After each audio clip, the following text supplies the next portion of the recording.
Ka shfrytzuar mbledhjen e sotme të Këshillit Bashkiak, kryetari i Bashkisë Ermal Dreda për të përcjellë një vlerësim të tij për fushatën zgjedhore në Vlorë, ku sipas tij u shfaq maturi dhe korrektësi. Sado që Bashkia është munduar të jetë jashtë pjesës së procesit zgjedhor të paktën brenda orarit zyrtar, siç edhe ligji e parashikon.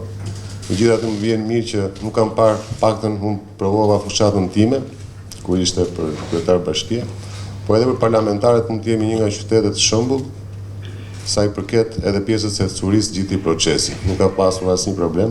Edhe për këtu do të përgëzoj jo vetëm pjesën e njerëzve të angazhuar direkt, nuk e din se gjithë kanë qenë të angazhuar në fushat. Dhënia e ndihmës ekonomike nga të ardhurat e bashkisë për muajin prill. Dhënia e ndihmës ekonomike nga fondi kushtëzuar për muajin prill. Raporti monitorimit të zbatimit të buxhetit për periudhën janar-prill 2025. Projekt vendimi për miratimin e listës emërore të familjeve dhe individëve përfitues të projektit për mirësimi kushteve të banesave ekzistuese për komunitete të varfëra dhe të pafavorizuara për vitin 2025. Për miratimin e deklaratës për bashkëfinancim drejtuar Ministrisë së Ekonomisë, Kulturës dhe Inovacionit për programin e përmirësimit të kushteve të banimit për komunitete të varfëra dhe të pafavorizuara. Projekt vendimi për miratimin e subvencionit të qeras që përfitojnë familjet dhe individët e prekur nga zbatimi i projektit lidhja rrugës transballkanike me superstradën Fier-Vlorë. Projekt vendimi për miratimin e familjeve dhe individëve që përfitojnë subvencionin e qeras në treg të lirë dhe vlerat e subvencionit të qeras për çdo rast, si dhe projekt vendimi për miratimin e privatizimit dhe të vlerës së privatizimit të banesave shtetërore të paprivatizuara. Çështjet e trajtuara dhe të diskutuara në mbledhjen e sotme të Këshillit Bashkiak. Raporti i monitorimit të zbatimit të buxhetit për periudhën janar-prill 2025 ka marrë ndërkohë vëmendjen e këshilltarëve dhe përqendrimin e diskutimeve, pas fjalës së drejtorit të financave të bashkisë Kozma Mali.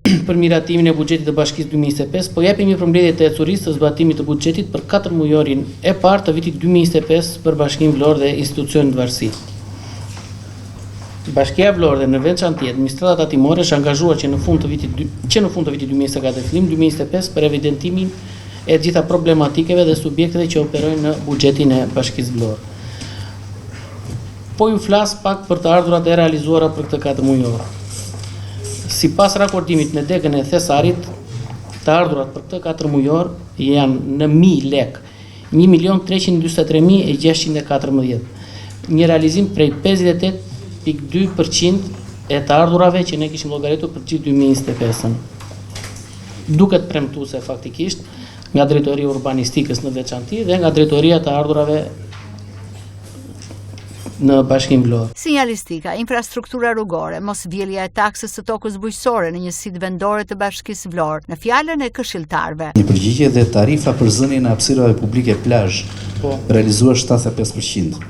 Janar-prill plazh, ku diun? Apo janë para pagim. I merrim më përpara. 1% është taksa e fjetëve në hotel. Po kjo realizohet në fund të muajit gusht.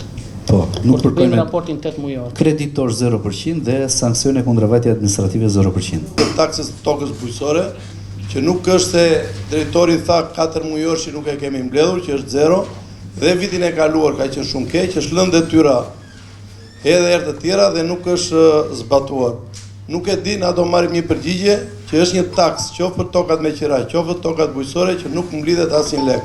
Me sa mbaj mend na vjet, vetëm komuna Shushis ka pasur një përqindje të caktuar. Komunat e tjera nuk i mbledhin dhe nuk zbatohet. Na mund të marrim një përgjigje për këtë gjë që është 0 dhe nuk ka asnjë pikë diskutimi. Meqenëse zoti Moçka ishte i shqetësuar që duheshin diskutime dhe gjëra konkrete për të gjetur përgjegjësit, nuk e din, a do marrim një përgjigje për këtë taks dhe për detyrat e KLSH-s që është lënë, gjithë tokat që kanë marrë me qira dhe nuk kanë paguar asnjë detyrim ndaj shtetit, të kthehen dhe të rjepen prapë nga Këshilli për ata që kanë dëshirë të marrin dhe të pagojnë detyrimet. Dua të shikojmë në prioritet pjesën e mbulimit të atyre se janë bërë rrugët copa të paktën midis pallateve për të ujësjellësit. Nuk është faji juaj direkt, e di, po këmbgulja juaj duhet ta ndryshojë atë se njerëzit u prishën makinat.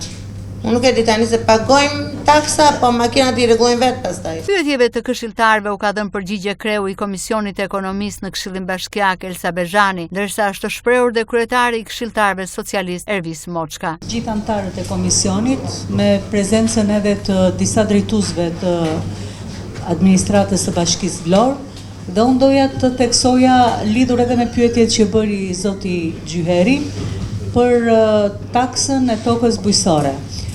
Në komision u tërhoq vëmendje në fakt edhe për kryetarët e njësive administrative që duhet të kenë në vëmendje vjeljen e kësaj takse, do të thënë çfarë pune dhe çfarë programesh aplikojnë ata për ta vjelur taksën e tokës bujqësore.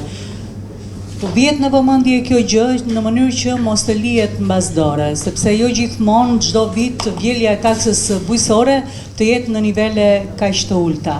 Cilat qëndrojnë, dhe nuk po them që nuk qëndrojnë. Thjesht doja më të strukturuar diskutimin. Nëse ka ndonjë problem që e shikojmë që nuk po funksionon me mbledhjen e të ardhurave, pasi kjo pastaj përkthehet edhe në mungesë investimesh. Apo nëse ka një problem të caktuar me investime, por nuk thash që nuk qëndrojnë, qëndrojnë gjitha problematikat që ngritën gjithë këshilltarët dhe mbështes zotin Ibrahimi dhe çdo këshilltar tjetër për çdo problematikë. Në mbyllje, këshilltarët i kërkuan administratës që në mbledhjen e ardhshme të sjellin informacion pse taksa e vjeljes së taksës bujqësore është në nivelin 0, cilat janë shkaqet dhe përgjegjësitë.